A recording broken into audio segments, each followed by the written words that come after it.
விவாத கவசர்களையும் காலகேயர்களையும் அன்று வரை இந்திரனால் கூட தோற்கடிக்க முடியவில்லை.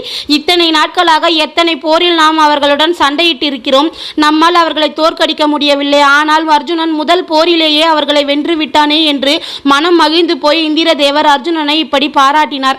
அர்ஜுனன் சொர்க்கத்தில் இருந்து வனத்திற்கு திரும்ப வந்த சில நாட்களிலேயே பாண்டவர்கள் வசிக்கும் காமியக்கா வனத்திற்கு வந்த துரியோதனனுக்கும் சித்திரசேனன் என்ற கந்தர்வனுக்கும் இடையில் நடந்த யுத்தத்தில் துரியோதனன் உயிருக்கு ஆபத்து வரும் நிலை வந்ததும் அவனை காப்பாற்றுவதற்காக கந்தர்வர்களுடன் சண்டையிட்டான் அர்ஜுனன். சித்திரசேனன் செய்த அத்தனை மாய வித்தைகளையும் முறியடித்து கந்தர்வர்களை தோற்கடித்து துரியோதனன் உயிரை காப்பாற்றி வரும் காலத்தில் நடக்கவிருக்கும் மகாபாரத யுத்தத்தில் தன் உயிரையும் தன் மற்ற பாண்டவ சகோதரர்களின் உயிரையும் காப்பாற்ற துரியோதனனிடமிருந்து ஒரு வரத்தை வாங்கி பாதுகாத்து வைத்துக் கொண்டான். அதன் பின் ஜெயத்ரதன் திரௌபதியை கடத்தி சென்ற பின் அவனுடன் போரிட்டு அதிலும் வெற்றியடைந்தான். இப்படி தேவர்களிடமிருந்து பல அஸ்திர மந்திரங்களை அர்ஜுனன் கற்றுக்கொண்டு வந்த பின் அவனுக்கு